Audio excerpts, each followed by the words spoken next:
बाराबंकी के बहुजन समाज पार्टी के जनपद कार्यालय पर 30 मई 2026 को कार्यकर्ताओं एवं पदाधिकारियों की एक महत्वपूर्ण समीक्षा बैठक आयोजित की गई। बैठक में संगठन को मजबूत बनाने, बूथ स्तर पर पार्टी की गतिविधियों को बढ़ाने तथा आगामी 2027 विधानसभा चुनाव की तैयारियों पर विस्तार से चर्चा की गई। इस दौरान कार्यकर्ताओं ने अपने अपने क्षेत्रों में पार्टी की नीतियों एवं बसपा प्रमुख के विचारों को जन जन तक पहुँचाने का संकल्प लिया। बैठक में उपस्थित पदाधिकारियों और कार्यकर्ताओं ने पूर्ण विश्वास व्यक्त करते हुए 2027 में बहुजन समाज पार्टी की सरकार बनाने का लक्ष्य दोहराया तथा बूथ स्तर पर संगठन को और अधिक सशक्त बनाने के लिए पूरी निष्ठा और मेहनत से कार्य करने का भरोसा दिलाया। आप देख रहे हैं इंडिया लाइव टीवी और मेरी मौजूदगी इस समय बाराबंकी जिले में है। बाराबंकी में बहुजन समाज पार्टी की आज एक बहुत अहम बैठक की जा रही है। बैठक में बात करूंगा अजय जी से। अजय जी, बैठक का क्या उद्देश्य है? आज बाराबंकी जनपद में बहुत ही महत्वपूर्ण बैठक की गई है। अभी आपको बता दो जानकारी के लिए, 24 मई को मान्या बहन जी ने प्रदेश स्तर की बैठक बुलाई थी, जिसमें हमारे मंडल के प्रभारीगण और जिला अध्यक्ष पूरे प्रदेश से वहां पर गए थे। और मान्या बहन जी ने उस बैठक में हम लोगों को जो दिशा निर्देश दिया था उस पर हम लोग काम कर रहे हैं। तो मान्या उसके बाद 27 तारीख को हमारी मंडल की बैठक रही, जो फैजाबाद में हम लोग की होती है।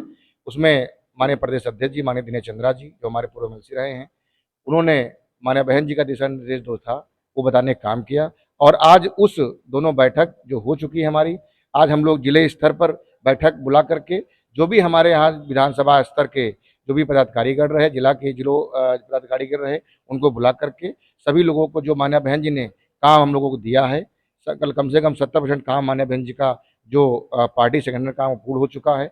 जो बाकी रह गया है वो हम लोग शीघ्र पूर्ण करने के लिए आज इस बैठक का हम लोग यहाँ महत्वपूर्ण बैठक हुई है। इसमें हम लोग सबको बुला करके हम लोगों ने उस कार्य को समझाने का कार्य किया हम लोगों ने। बाकी मैं बात करूंगा, मेरे साथ में है बीएसपी के जिला अध्यक्ष तुलसी प्रसाद जी, इंजीनियर। मैं बात करूंगा भाई साहब, इस समय जो देश में बेरोजगारी और महंगाई, पेपर लीक पे क्या कहना चाहिए? देश में जो बेरोजगारी चरम सीमा पे है, महंगाई चरम सीमा पे है, निचले तबके से ऊपर तबके तक सभी आदमी बहुत परेशान हैं। किसान, मजदूर, व्यापारी, खासकर व्यापारी वर्ग सबसे ज़्यादा परेशान है, क्योंकि व्यापारी वर्ग हो या मजदूर वर्ग हो, किसी की कोई सुनी नहीं जा रही है। सब अधिकारी लोग और प्रशासन के जितने लोग हैं, मंत्री संतरी, सब जो है मनमानी ढंग से अपना काम कर रहे हैं और घूसखोरी चरम सीमा पे है। अभी मैं बात करूंगा, मेरे साथ में है भाई साहब, ओबीसी समाज का आपको दायित्व मिला हुआ है, बहन जी ने आपको दिया, इस पे आप क्या? मैं कहना चाहता हूं, पहली बात तो मैं बहन जी को बहुत बहुत धन्यवाद देना चाहता हूं कि बहन जी ने ही आज तक ओबीसी समाज को आगे बढ़ाने का काम किया, यहां से लेकर के वित्त मंत्रालय तक देने का काम किया। और हमारे बाराबंकी जिले में स्वर्गीय श्री संग्राम वर्मा जी को मंत्री बनाने का काम किया। और आज तक किसी ने भी ओबीसी समाज को जमीन पर देखने का काम ही नहीं किया। उसने ध्यान दिया कि वोट लेने का काम किया, बाकी आज तक कोई ऐसा काम नहीं किया जिससे ओबीसी समाज को बढ़ाया जाए। और आज हम लोग डेली मीटिंग करके ओबीसी समाज को जोड़ने का काम कर रहे हैं और बताने का यही काम कर रहे हैं कि आप देखिए, इससे पहले जो भी आज हमारे नेता बनाए गए वो बहन जी नहीं बनाने का काम किया, किसी ने आज तक नेता बनाने का काम नहीं किया है। मैं बात करूंगा आपसे बस साहब, वो अभी जो देश में जो पेपर लीक हो रहे हैं, करीबन 89 बार 10 साल में पेपर लीक हुए हैं, और इस पे क्या कहना चाहिए? देखिए, आज की जो सरकार तानाशाही है के रूप में अपने आप को रवैये को साबित कर चुकी है। इस देश में हालात बहुत बुरे हैं। भ्रष्टाचार चरम सीमा पे है, जंगल राज चरम सीमा पे है। और पेपर लीक की रही बात, जो है इनकी ये मंशा है कि हम इस देश के जो युवा पढ़ा लिखा रोजगार जो बेरोजगार रोडों पे घूम रहा है, इसको नौकरी नहीं देना है। क्योंकि ये इनको इनके जो मित्रगण लोग हैं उनको जो कर्जा माफ करेंगे और नौकरियां नहीं देंगे और विदेश में केवल यात्रा करेंगे। और हमारी देश की जो जनता है वो केवल जो है इनको वोट देने के लिए बहला फुसला कर वोट देने के लिए छलावा करके ले लेते हैं। बाकी देश की जब नौकरी की बात आती है देने की, तो ये लोग जो है पेपर कराने के चक्कर में इनको पेपर लीक करा देते हैं। और अब महंगाई चरम सीमा पर हो गई। अभी बचे 10-12 आपका पेट्रोल डीजल दाम बढ़ चुका है और रसोई गैस लाइन लगा के लोग ले रहे हैं। नौकरियां तो पूछिए ही नहीं। तो जनता बहुत बहुत परेशान है, व्याकुल है, परेशान है। भ्रष्टाचार चरम सीमा पर इस देश में है। इसलिए इस सरकार को उखाड़ के हमें फेंकना है और पुनः बहन जी को 27 में 5वीं बार मुख्यमंत्री बनाना है। इसलिए हम लोग संकल्प ले रहे हैं यहाँ पे और लगातार हम लोग मीटिंग कर बैठक कर रहे हैं। और बहन जी बहुत एक्शन में है और उन्होंने दावा किया है कि इस देश के युवाओं को हम जो है जो इसमें मौजूदा सरकार चल रही है जो बहुत अत्याचार चला जा रहा है। अभी हाल ही में बहन जी का आज ट्वीट आया है, देखिए वहाँ पे एक दर्दनाक घटना घटी है। तो इसलिए जो है आए दिन घटना घटती रहती है। हम चाहते हैं कि इस देश सरकार को उखाड़ फेंको और पुनः बहन जी को 5वीं बार 27 में सरकार बनानी, बहन जी को मुख्यमंत्री बनाना है। इसलिए यही हमारा आज का यहाँ का उद्देश्य ये है। हम लोग मीटिंग करेंगे बूथ स्तर पे और बहन जी के निर्देशों को बताएंगे और कामों को बताएंगे। भाई साहब से मैं बात करूंगा। भाई साहब, जो देश में अभी जो एक काकरोच पार्टी बन के तैयार हुई है, इसका क्या? देखिए, काकरोच का हम बहुत कुछ नहीं कहना चाहते हैं उस पे जो है। काकरोच पार्टी का मकसद ये है, मुझे ऐसा लगता है कि कोई नाम क्या उन्होंने कुछ शायद हमारे किसी ने बोला था कि जो आज हमारे नौजवान हैं, किसान हैं, जो लोग परेशान हैं, चाहे बेरोजगारी हो, चाहे व्यापारी हो, चाहे नौकरी करने वाला हो, कहीं न कहीं चुप है। तो कहीं न कहीं उसने अपने गुस्से को दिखाया वहाँ पर, क्योंकि करीब जो उनके फॉलोअर्स हैं, करीब 8 मिलियन 4-5 दिन के अंदर हो गए। तो कहीं न कहीं ये देश में सिर्फ गुस्सा है, लोगों का, नौजवान का, किसान का, जो जिनको जहाँ चाहे शिक्षा की बात हो, चाहे नौकरी की बात हो, तो ये जो भी चीज़ें हैं, वो कहीं न कहीं मुझे ऐसा लगता है कि उसका जो है असर जो नौजवानों पे पड़ रहा है, किसानों पे जो समस्याएँ हैं, बेरोज़गारी है इतनी, देश में चरम सीमा पर बढ़ रही है, कहीं न कहीं उसका गुस्सा है। चलिए, बहुत बहुत धन्यवाद। पीपी आज हमारे साथ में है पीपी गौतम जी।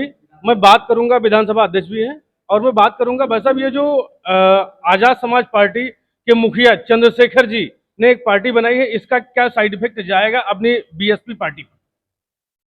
पहली बात तो आपके माध्यम, यूट्यूब चैनल के माध्यम से, आपके चैनल के माध्यम से बहुजन समाज पार्टी की इस बहन कुमारी माधु जी की राजनीति में आस्था रखते हुए मैं आज, जो आपने भी एक क्वेश्चन किया, चंद्रशेखर जी का क्वेश्चन किया, तो कुछ महीनों पहले माननीय हमारे श्री आकाश आनंद जी का एक स्टेटमेंट आया था कि ये हैं कौन, कहाँ से हैं। देखो, ये लोग केवल वोट काटने के लिए आए हैं, समाज को बांटने का काम कर रहे हैं। जैसे बाबा साहब को हराने के लिए कांग्रेस ने कलजुकर को खड़ा किया था हराने के लिए, उसी तरह से आज जो भारत देश की तीसरे नंबर की राष्ट्रीय पार्टी है, क्योंकि मनवादी सब समझ चुके हैं कि भारत देश में अगर जो कोई राज कर सकता है तो बहुजन समाज पार्टी राज कर सकती है, चाहे प्रदेश हो चाहे भारत देश हो। साथियों, इसको मद्देनजर रखते देखते हुए लोग तरह तरह के लोगों को भी खड़ा करेंगे। चंद्रशेखर को खड़ा कर किए हैं, इनका कोई मतलब नहीं है। आप हमको ये बताइए, जिस पार्टी का पूरे भारत देश में जब लोकसभा का चुनाव चल रहा था और भारतीय जनता पार्टी का जो कैंडिडेट का पर्चा खारिज होना, आप समझ सकते हो कि किसके इशारे पर चंद्रशेखर चल रहे हैं। तो कोई बताने की जरूरत नहीं है।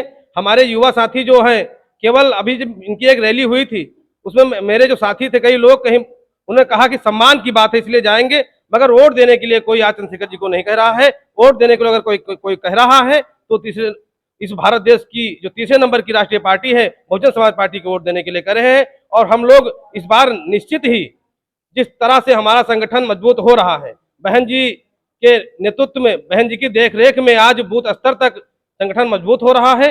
हम लोग 2027 में प्रचंड बहुमत की तर्ज पर हम लोग 2026 सीट की तर्ज पर हम लोग सरकार बनाने जा रहे हैं साथियों, और ज्यादा कुछ ना कहेंगे। अच्छा, अभी जो वर्तमान सरकार चल रही है, इसमें लॉ एंड ऑर्डर कैसा चल रहा है, और बीएसपी सरकार में लॉ एंड ऑर्डर कैसा?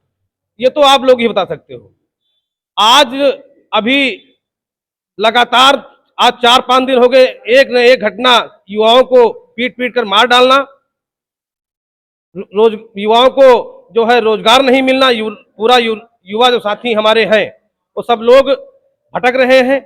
तो लॉ एंड ऑर्डर तो कहीं बचा ही नहीं है, चाहे वो जिस तरह से हो, चाहे पेपर लीक, आप देख सकते हैं नीट का पेपर लीक, ये कैसी सरकार चल रही है। ये तो कह रहे थे कि हम पाताल से खोद कर निकाल लाएंगे जो गुंडे मवाली हैं या जो पेपर लीक करने वाले जो बदमाश हैं, तो कहाँ ये सब इनकी और कानून व्यवस्था है? कहीं का नहीं है साथियों। अगर कानून व्यवस्था थी और आज देश आजाद हुए 75 साल से ऊपर हो चुके हैं, अगर कानून व्यवस्था केवल रही तो 4 बार आदरणीय बहन कुंवारी माधवी जी के सरकार में रही और कहीं कुछ नहीं। ये सब दिखावा है। जिस तरह से लोग चाह रहे हैं कि फिर से उस गुलामी की ओर भारत देश पहुंचे, तो साथियों ये अब संभव नहीं है, क्योंकि लोग हमारे जाग चुके हैं, अपना हक अधिकार मांगने के लिए जाग चुके हैं। इस बार 27 में हम लोग पूर्ण बहुमत की सरकार बनने जा रहे हैं।